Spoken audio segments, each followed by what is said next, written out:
Hello and welcome to today's episode of Authentic Achievements, where it's my absolute privilege to be joined by the fabulous Jenny Fielding. Jenny, hello.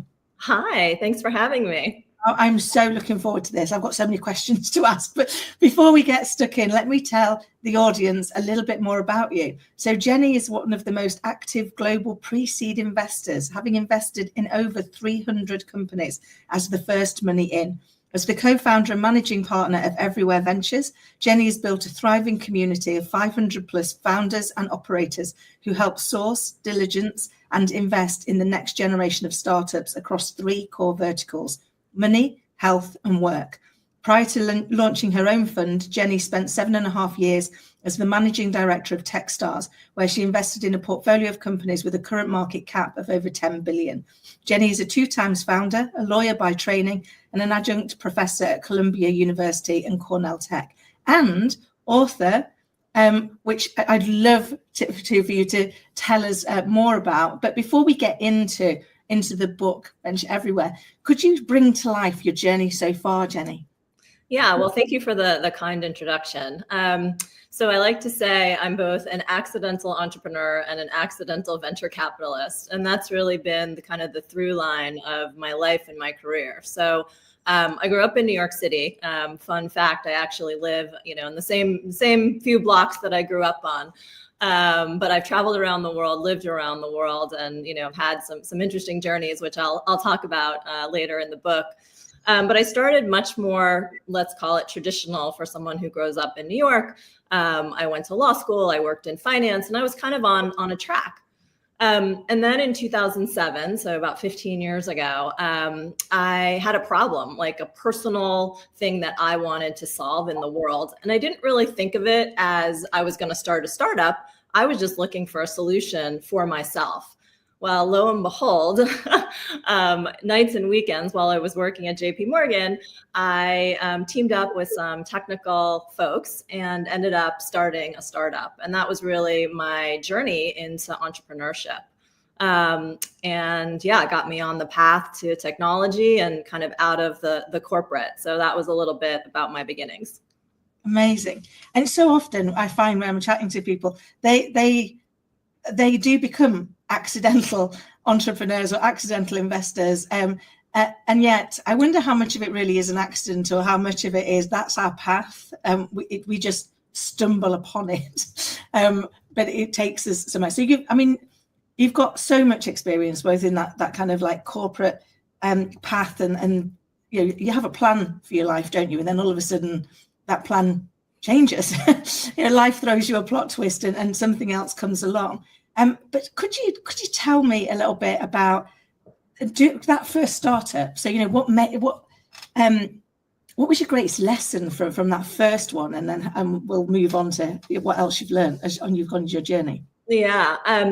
Again, I think that when you start from the place of solving a problem, bringing a product into the world that you just want to be there as opposed to I want to start a startup, you kind of come from this other place. I call it the empath founder, right? They're really solving a problem for themselves.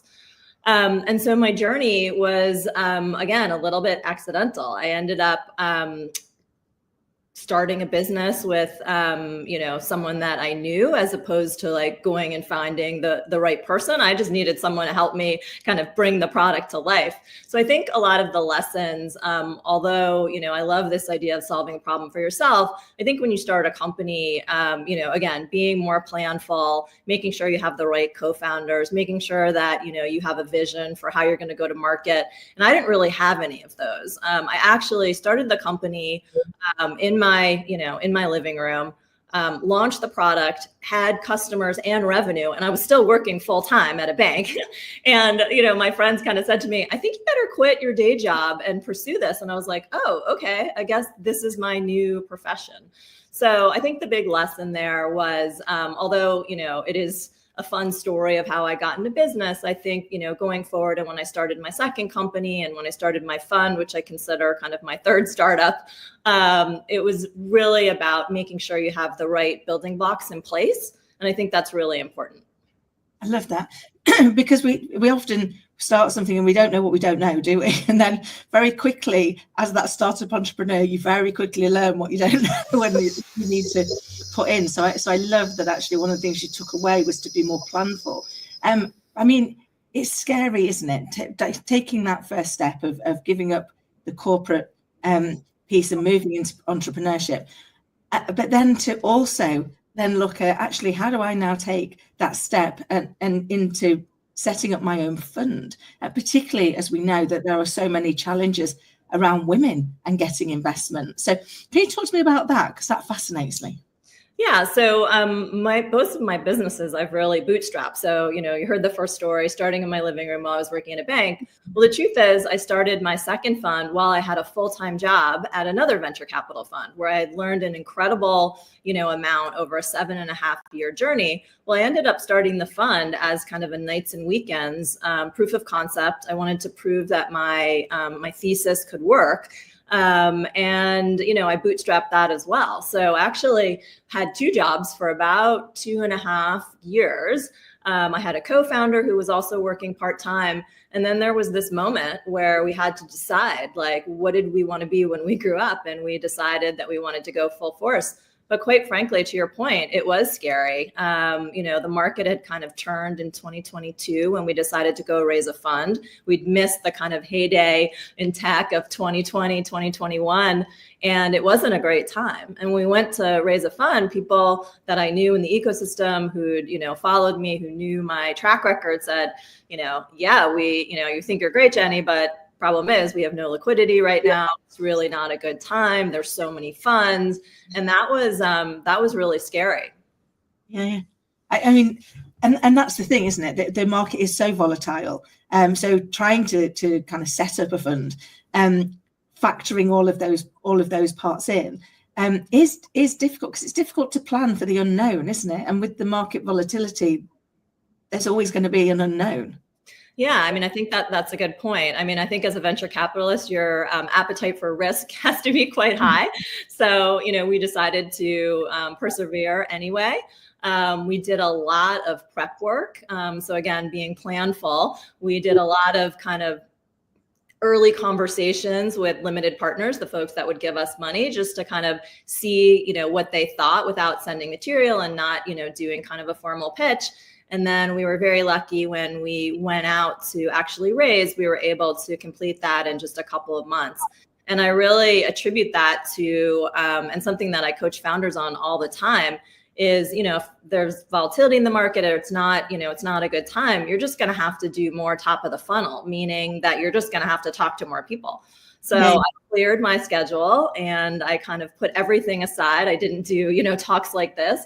And I was talking to probably 6 of these limited partners per day. And if you can imagine, those are hour meetings where you're, spend the whole time talking about your thesis, why, they should be giving you money, why you're differentiated, what your track record is. And it's quite exhausting. So to do that for kind of 6 hours a day, knowing that our conversion ratio is going to be, quite low, for many reasons, but really the market headwinds were not great. But, I really coach a lot of people that are going out to raise that you just need more top of the funnel in those bad markets. So you can't just assume that I could talk to a few people and it'll all come together. I love that. It's such great advice. It's I remember many years ago, my dad teaching me that you just have to get more no's. And what he meant by that was you've got to talk to more people. Because enough no's, you're going to get a yes, as long as you're competent and you know what you're doing. But that's that we often don't do we? We kind of get the first rejection and then go inward and start deciding we need to revamp or like change something, when the reality is we just need to talk to more people, don't we? Exactly. Those no's were tough and they really stung, especially from people that I knew or people that I really kind of counted on.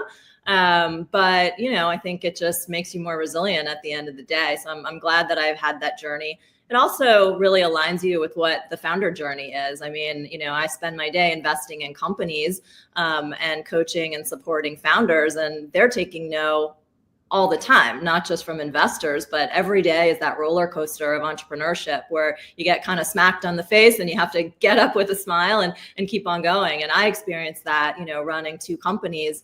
And so I think maybe it was healthy to experience that a little bit more when I went out to raise my fund, kind of extended the empathy, I would imagine. No, I love that, because I think once you go through it, you understand it better and you can empathize with it more. But I also think we learn something. I always think in life, everything is either a lesson, a blessing, or both. So in those moments where I don't feel blessed, I look for the lesson, and that's usually where the blessing is. So when I get those, when you get those no's or you get those knockbacks, because it's not only just the no's, is it? The life of entrepreneurship and the life of investing is, as you said, it's a roller coaster. You just never know where the next twist or turn is going to come from, and it's having the courage to keep getting back up, isn't it? Exactly. And that can be tough, right?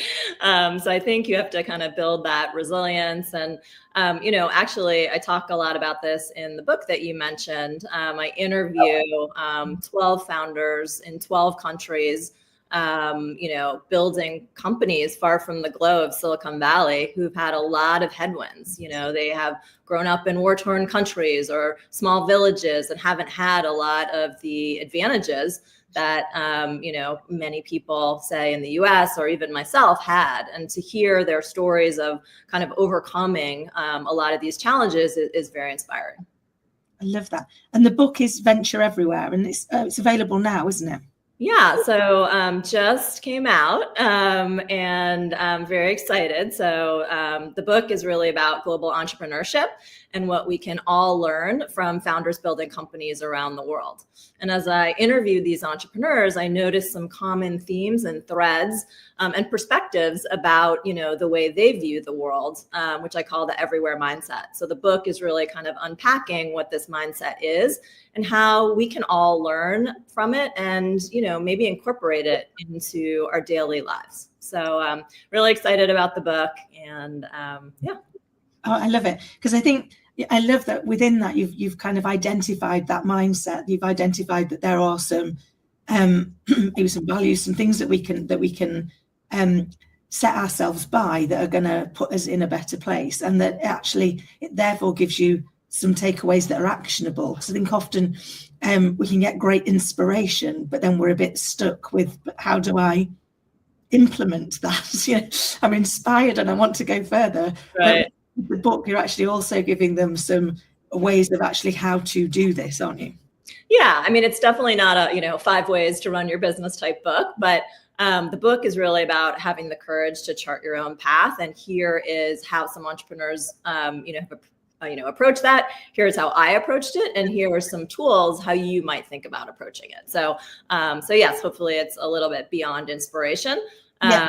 But it also is a very playful journey. Again, 12 countries, 12 adventures that I've had in those countries, and then how we've seen those entrepreneurial ecosystems develop, which has been kind of amazing for me to watch over the last 15 years of being both an entrepreneur and an investor.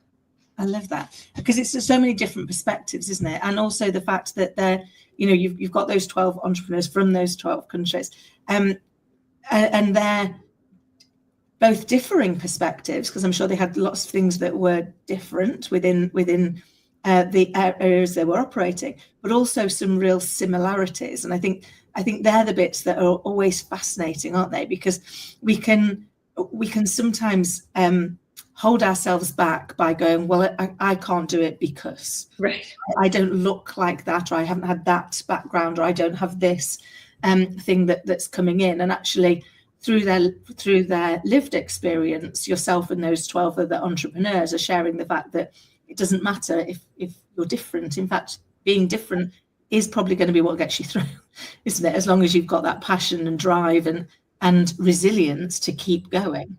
Yeah, it's such a great point. So in the book, I kind of break down, some of the characteristics of this everywhere mindset. And one of them that I always find fun to talk about is this idea of moxie. And I think entrepreneurs have it in spades, right? So it's this those force of nature people, where oftentimes they have a little bit of a chip on their shoulder, and that means they can be a little salty sometimes. And I think as a culture, as a society, we're kind of taught maybe that to suppress that, or that that's not good. And, you're living in the UK, so I'm sure you have some perspective on that. But honestly, showing your true self and, really expressing that is part of entrepreneurship. And so I noticed in all of these founders that many of them kind of had this moxie. They were just a force, and nothing was gonna, stop them. And, sometimes people get a little bruised along the way, and that's okay. And so the book is not about, these are ways to perfection. It's like, hey, these are characteristics that entrepreneurs share. And, we should really think about them and think about how we can incorporate them, or how we do incorporate them, and maybe celebrate them a little bit more. I love that, because you're right. I think that, and I love moxie, great word, not one we use very often in the UK, but we should. But I think you're right. I mean, definitely in the UK, we are taught to toe the line, and actually toeing the line doesn't always help. And I love quotes as a way of kind of helping my mindset. And I came across one the other day, which I really loved. And it said, I'd rather be somebody's shot of whiskey than everybody's cup of tea. And I'm fascinated, because as a British person, we could argue about how we take our tea as much as we could about politics and religion. So trying to be liked by everybody, trying to make everything else work, is just never going to happen. And you've kind of almost got to find the courage to make that okay. To go, they might not all like me, but that's okay. The right people will. And as long as I'm, not being unkind, then that's probably okay. And in business, we do have to be a bit bolder, don't we? Yeah, I mean, especially as an entrepreneur, right? That was definitely something that, I learned, early on. I was always a little bit quirky and kind of did things my own way. But I think when you go out and start your own business, if you're a people pleaser, I think that can be really tough, because you can't make everyone happy. And ultimately you have to forge ahead with, your mission and the mission of the company, and that won't really jive with everyone. So I think that's one of the takeaways from the book is like, success doesn't mean necessarily 20 years at a huge corporation towing the line or a gold watch upon retirement, but it means charting your own path. And that's going to feel different for different people. But I hope that what's interesting about the book is like, these folks have all been successful having those characteristics. And so hopefully we can kind of embrace some of that. I love that, because I think we do go on a journey, don't we? We learn things as we progress. And I look back even just 5 years and go, I really quite recognize the me I was then to the me I am now, because life's giving you more experience and more more opportunities to learn and to grow, and to also realize that actually we spend so much time worrying what people think about us, and actually they're not thinking about us. They're busy worrying about what people think about them. So wasting our time, because it's all just nonsense. I was chatting with a friend the other day, and she was worried about it. And I went, how much time do you spend worrying about what that person's doing? She went, nothing at all. And I was like, right, why? And she went, well, I'm worried about what they think about me. And I went, do you know what they're doing? Exactly the same thing. Exactly the same. And so I'd be interested if any of those characteristics that you've identified are around that, having the ability to let go of be caring what people think of you, not as in a go off and be mean, but as in a actually release yourself to just focus on what it is that you wanting to do and where you're driving your business to, as opposed to being too pulled by everybody else's opinion. Yeah, I mean, that's really, what the book is about. And it's not just the moxie, but, other characteristics that in the book that I think are interesting. I have this idea of kinetic, which I saw this kind of kinetic energy in many of the founders. And that's that really deep desire to explore the unknown. People that are full of energy, enthusiasm, charisma. They're very fast to learn and fast to act. And as you can imagine, people that are fast actors and whatnot, they can also rub people the wrong way. But this has been a characteristic that we've seen in many successful founders. And applied to entrepreneurship, you kind of think about that fast founder who is a high cadence thinker, who moves quickly, acts on data, and just looks for patterns. And I remember, I'm American, but I lived in the UK for a number of years, and I worked, at a big company. And just that kind of like fast iteration and that kind of fast thinking that I would sometimes apply, people would just be like, wait, slow down, Jenny. It's like not how things, work here. We have to go through the processes and the people. And that was just very not, core to me, because I was really an entrepreneur. And when I worked at this big company in the UK, I think that I got a little bit of, people kind of looked at me like, who's the crazy American, who wants to go so fast? But that's, I think, another characteristic, this like kinetic energy. And what's great about it is you can bring a lot of people on the journey because they're so excited. I think as an entrepreneur, you have to be able to, pivot fast, make decisions, really go and not get, caught in paralysis of decision making. But, at a big company, it can often be, you need a lot of stakeholders, you need a lot of people to buy in. And so there can be a real kind of clash of cultures. Yeah, that so resonates with that. If you're that fast thinker, other people can sometimes struggle. I remember when I was in corporate, often getting told of like to beware of rabbits out of the hat. So then my conclusion was positive. Nobody understood how I got there. Like, how did you get there already? Because we're over here. And I was like, oh, come on. But I love that piece that you said about taking people on the journey, because I think for me, that's kind of one of the core skills, isn't it? As if you can be really good at articulating the vision, the purpose, the drive of where you're going, and create that compelling story, then people can join in, can't they? They can come along on that journey. You can get there much faster. Do you say that's fair? Yeah. I mean, I think that as a leader, you have to bring people along the way, but you also have to embrace leading, which sometimes means, just moving fast. And, it's not necessarily going to be something that everyone agrees on, but you ultimately, as the leader of a company, that's your mission, and you need to kind of deliver it. No, I would completely agree with that. I think for me, in that leading part, it is around being clear on setting the direction and making sure people know that's where we're heading, but then giving them permission to be part of the solution. So it's like, that's where we're going. We're going there as fast as we possibly can. So everybody that's where your focus needs to be, not on how we go somewhere else. And it does involve being comfortable with the uncomfortable, doesn't it, leading? Because people aren't always going to like where you're taking them or the pace that you're taking them at, and you've got to be able to lead them effectively through that journey, haven't you? Yeah, for sure. Another one of the characteristics I talk about in the book is this idea of being macro. And we often see this with entrepreneurs where they're just, years ahead of the average person, but they have a worldview that is just broader and deeper than the average person, and maybe broader than some of their employees and their partners. And, they need to be able to translate it in a way to get people excited. But sometimes they come off as being a little bit crazy because they just see the future in a way that maybe you and I don't see it. I love that. So true. And it reminds me of the quote. I think it might have been Steve Jobs said, the crazy people who think they can change the world are very often the ones who can. Because I think you need to be a little bit, whether it's crazy or whether it's just having that belief that where you're heading is a place that needs to be headed to, that almost the purpose becomes so much bigger than the problems that you face along the way, that you can't think of anything but trying to solve the problem.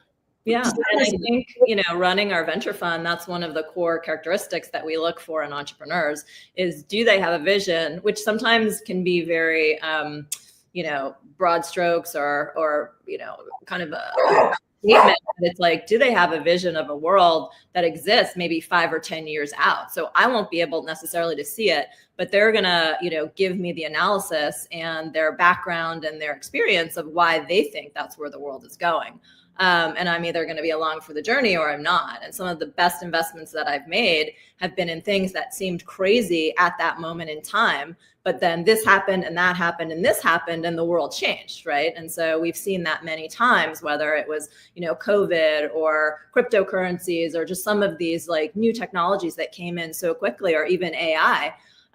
We were investing in AI companies when we started our fund in 2018, and people were like, I just don't think the world is going to be automated.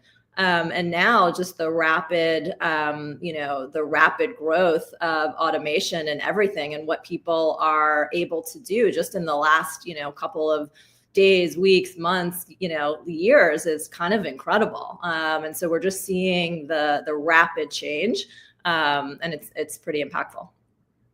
It's amazing, isn't it? I was at a conference last week, and they were sharing that we've actually seen 10 years worth of development in the last 2 years, Exactly. Which just blows your mind. But then you look at just what's developed, and you're like, yeah, it's true. we're continuing to develop at speed, aren't we? So, for me, one of the things that I hold on to is the only constant in life is change. Therefore, once you can get comfortable with change and the fact that change is going to come, it doesn't floor you as much. And as an entrepreneur and as an investor, I'm assuming that probably is something that you have to hold on to as well. Yeah, I mean, I think that entrepreneurs are great at keeping their cool and figuring out what are the actual fires versus the perceived fires. So, I mean, I remember when I was running my company, and every day at the end of the day, I would just feel so exhausted because there were so many highs and so many lows in one day, where I was used to working in corporate, where that might happen over the course of a year, right? Mm-hmm. But you can experience all those things in one day as an entrepreneur. And you have to be built for that. It definitely takes a certain type of mentality and person who can deal with that emotionally. I love that. It's so true. I can't believe how fast it's gone, Jenny. I've still got so many questions to ask you, and we're getting close, because I want to be able to share with people how they can get hold of the book and get connected with you.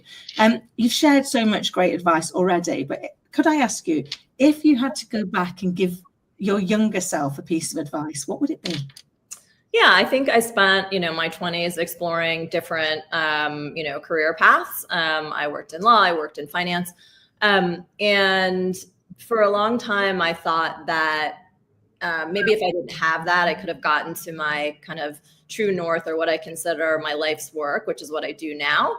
But I think going back, those were the building blocks of where I am today, and that it wasn't a diversion doing some of those things. Although, I don't know, law school was pretty hard. But that it gave me, a rich background that allows me to do what I do now. So I think while I was going through it, trying to kind of struggling to figure out what I wanted to be in the world and who I wanted to be, I think those times are important. So I would go back and say, trust the process. You'll end up where you want to end up.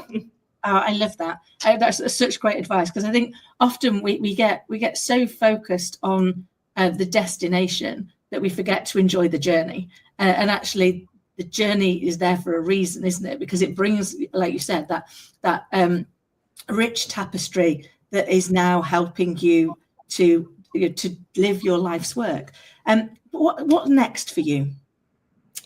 What's next for me? I think I'm someone who's always reinventing myself and always kind of striving for the next thing. So I love running my fund, but I imagine in 10 years, there'll be a really great iteration and, some new projects that come out of it. So I think once you kind of get the innovation bug, you work in technology, you want to always be open to possibilities, as opposed to this is what I'm going to be doing for the rest of my life. So that's exciting for me. I think, as a younger person, maybe that was scary, and now I kind of embrace it.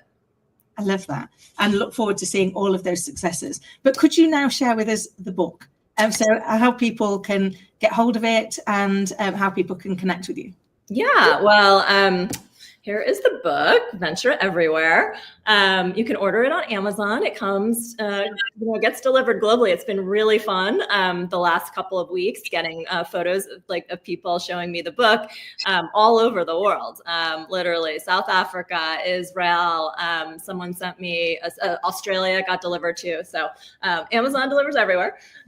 And you can find me. I'm on my website, jennyfielding.com, or LinkedIn. I'm very active on LinkedIn. And I'd love to hear from you. Fabulous. And we'll make sure that all of the ways that you can connect with Jenny and link to collect her book are in the show notes below. So if you didn't have time to write all of that down, then please just look at the notes below and you will find everything that you need to. I can't wait to get my copy of the book. I think it sounds amazing. And I love hearing other people's stories. So the fact that you've got like 13 of you, really, haven't you? Your 12 other entrepreneurs' journeys and lived experience, I think will really enrich what you're giving people. Jenny, thank you so very much. You've been a delight and full of inspiration. So thank you for being here. Thank you so much, Kim. This was super fun. And for everybody listening and watching, I hope you found it as insightful and inspiring as I did. And until next time, take care.